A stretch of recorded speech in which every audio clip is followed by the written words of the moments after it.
پہلے سب سے پہلے جو ایشو جہاں سے شروع ہوا, وائی ڈو یو تھنک میاں صاحب ملاقات کرنے سے گریز کر رہے ہیں؟ اور اگر ملاقات کرتے بھی ہیں, میں ذاتی طور پر اس بات کا گواہ, اب ظاہر مجھے کسی نے بتایا یہ کہ وہ جب بات کرتے ہیں سیاست پہ بات بہت نہیں کرتے, ان کے ساتھ تو نہیں کہ جن صاحب کی میں بات کر رہا ہوں ہو سکتا ہے بہت کم کرتے ہیں, میں نے یہ سنا. کیوں؟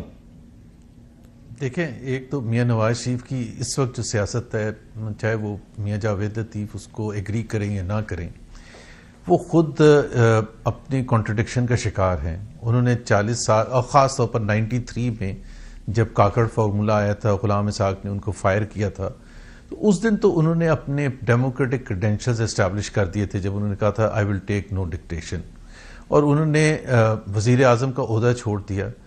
لیکن فائر ہو کے ایک دن پہلے تقریر کی تھی, نیشنل ٹیلی ویژن پر کی تھی, اور پریزیڈنٹ کو اس وقت کے للکارا تھا. پریزیڈنٹ کا ایک ٹرائکا ہوتا تھا, آپ کو پتا, آرمی چیف اور پریزیڈنٹ اور chief justice of Pakistan and so آن.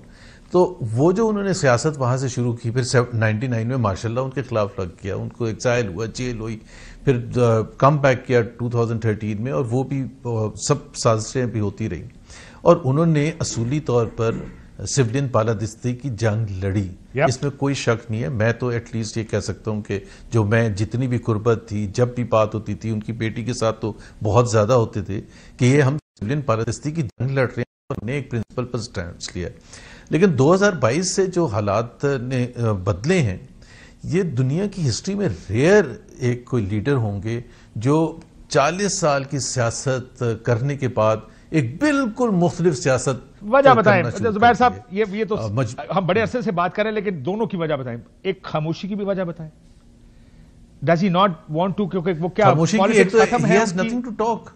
اچھا, کہنے کوئی کچھ نہیں ہے. he has not, دیکھنا وہ کیا کسی سے خرم دستگیر سے مثال کے طور پر وہ گلہ کر رہے ہیں, تو خرم دستگیر سے دیکھیں وہ سیاست پر بات ہوگی نا. جیسے آپ نے کہا, کسی نے آپ کو بتایا کہ وہ سیاست پر بات نہیں کرتے, کیونکہ پہلے وہ جو سیاست پر بات کرتے تھے اس میں ایک اسٹیبلشمنٹ کے رول کی تنقید ضرور شامل ہوتی تھی کہ جی ہم ایک جنگ لڑ رہے ہیں. ایون جب وہ وزیر اعظم بھی تھے اور جو 5 سال پہلے ان کے ساتھ گزارے تھے 2013 سے 2018, تو وہ اس وقت بھی یہ کہتے تھے کہ فیصلے جو ہیں اسلام آباد میں ہونے چاہیے, فیصلے یہاں سے باہر نہیں ہونے چاہیے, فیصلے ان کو حق ہے جو کہ جن کے ووٹ سے وہ وزیر اعظم یا کابینہ بنی ہے یا پارلیمنٹ بنی ہے, کیونکہ 5 سال کے بعد جواب انہوں نے دینا ہے. اب ان کو پتہ ہے کہ یہ حقیقت نہیں ہے, یہ ان کو پتہ ہے کہ یہ حقیقت نہیں ہے کہ ہم نے جواب کیا, ہمیں تو لوگوں نے مینڈیٹ ہی نہیں دیا, تو وہ بات کیا کریں خرم دستگیر سے, ٹھیک ہو گیا, کسی اور سے کیا بات کریں. پھر دوسری طرف آ جائے, کل جیسے میں نے کہا شاہد صاحب بھی تھے میرے پاس, یہ آئیڈیا مجھے ادھر سے آیا کہ میں ذرا آپ لوگوں سے سمجھوں کہ اس تک پالیٹکس کدھر جا رہی ہے. لیکن زبیر صاحب, میاں صاحب 26 نومبر کو بھی خاموش رہے.